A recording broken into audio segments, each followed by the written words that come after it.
नमस्कार दोस्तों।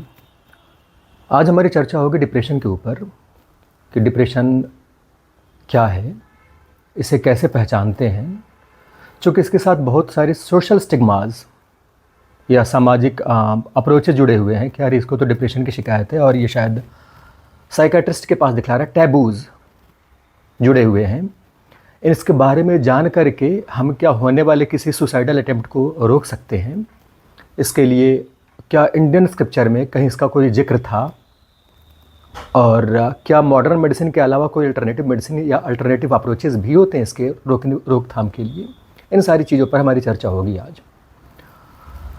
तो मॉडर्न मेडिसिन में 1867 या 1870 के आसपास डॉक्टर बेक थे। उन्होंने एक क्लिनिकल ट्रायड बनाया था जिसको बेक्स ट्रायड कहते हैं। इस ट्रायड में 3 चीज़ों का उल्लेख होता है कि इंसान जो होगा वह अपने बारे में नेगेटिव थॉट रखेगा, समाज के बारे में नेगेटिव थॉट रखेगा और फ्यूचर के बारे में नेगेटिव थॉट रखेगा। जैसे होपलेस कि भविष्य में मेरा कुछ नहीं हो सकता, हेल्पलेस यह समाज मेरा कोई सहायता नहीं कर सकता, वर्थलेस मैं किसी काम का नहीं हूँ।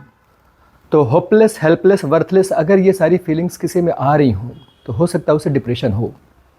तो यह फाउंडेशन, इस चीज़ का फाउंडेशन इसका ले डाउन करा गया था 1867 में, लगभग आज से 60 साल पहले, 60-70 साल पहले। इंडियन स्क्रिप्चर में भगवत गीता में भगवान श्री कृष्ण ने अर्जुन को गीता का ज्ञान देते वक्त भी डिप्रेशन के बारे में चर्चा की थी। तरह तरह के गुण होते हैं और अवगुण होते हैं, उसके बारे में चर्चा वहाँ भी की गई थी। तो यह तब भी था, आज भी है और शायद फ्यूचर में भी रहेगा। अब यह कौन से एज ग्रुप में ज़्यादा कॉमन होता है?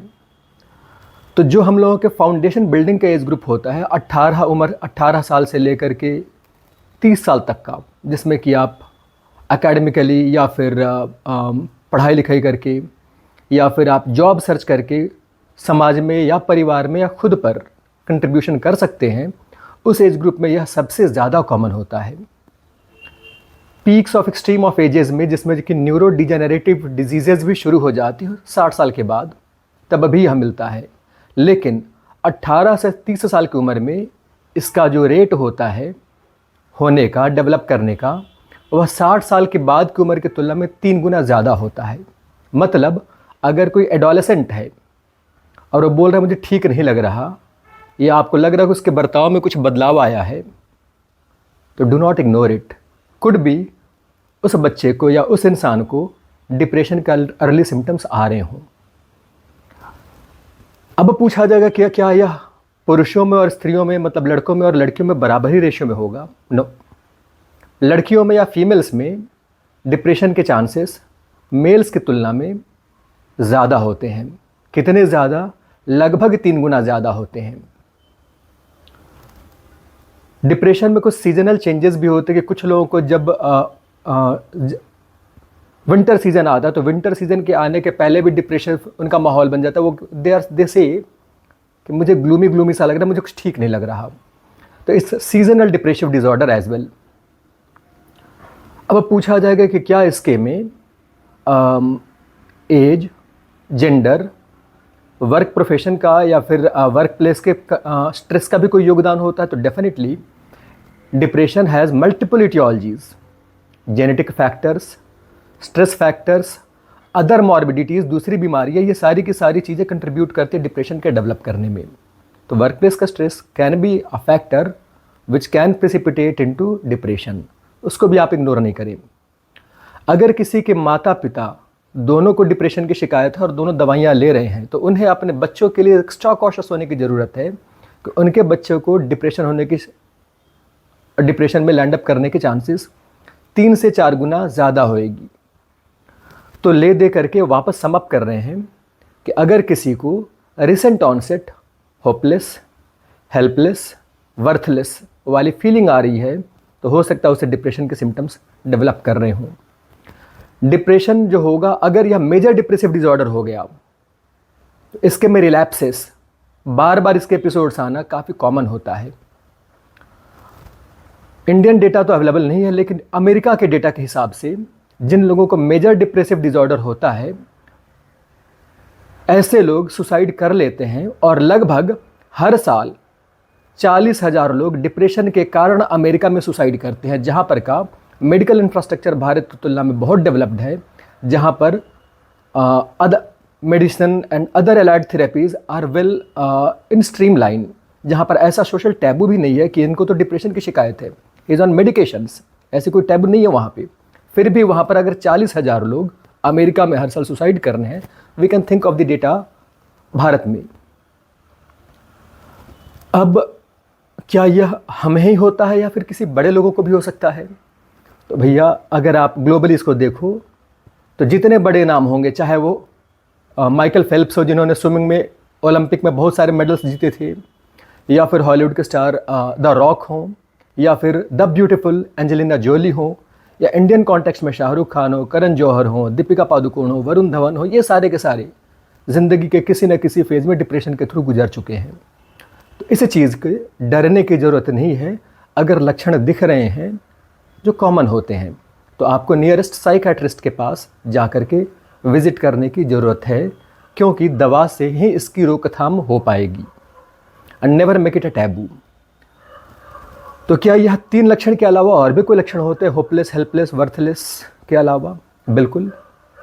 कि पहले आप जिस चीज़ में इंटरेस्ट लेते थे, जैसे मुझे मूवीज़ देखनी अच्छी लगती है, अब मुझे उसमें कोई इंटरेस्ट नहीं आ रहा। किसी को पहले गार्डनिंग अच्छी लगती हो, अब उसमें कोई इंटरेस्ट ना आ रहा हो। तो lack of interest in previously enjoyable things can be also a symptom of depression. दिन भर थका थका सा महसूस करना, that could be a differential of depression. ज़्यादा भूख का लगना या भूख का ना लगना, वजन का बढ़ना या वजन का घटना, रिसेंट ऑनसेट, यह भी डिप्रेशन के लक्षण हो सकते हैं। नींद का ना आना, यह प्यार नहीं भैया, यह डिप्रेशन भी हो सकता है। तो ये सारी चीज़ें डिप्रेशन के लक्षण हो सकते हैं। तो अगर आपको किसी के भी बर्ताव में मेजर चेंजेस आते दिख रहे हो जो कि रिसेंट ऑनसेट के हों, do consult your nearest psychiatrist. अब पूछा जाता है इसमें दवा क्या होगी? तो दवा इसका कॉर्नर स्टोन होती है मेडिसिन्स।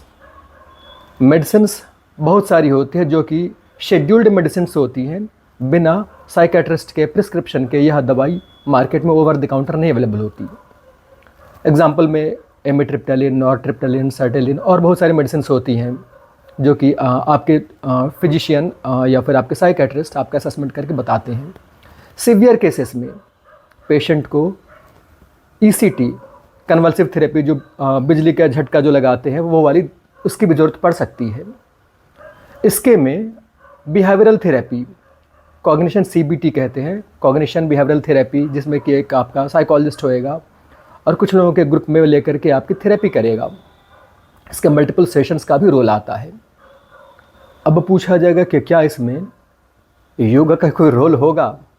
तो डेफिनेटली ये हमारी ही पद्धति थी जिसे हम भूल गए, फिर यह वेस्ट में गई, पॉपुलराइज हुई, और आज के तारीख में in prevention of relapses in cases of major depressive disorder में इसका अहम योगदान होता है। तो do inculcate the habit of practising yoga. यह आपको लाइफस्टाइल की बहुत सारी बीमारियों से बचाएगा। हाँ, लेकिन अगर बीमारी हो चुकी है तो दवा को इग्नोर ना करो। Seek out your nearest practitioner और psychiatrist and never make it a taboo. Thank you and all the best.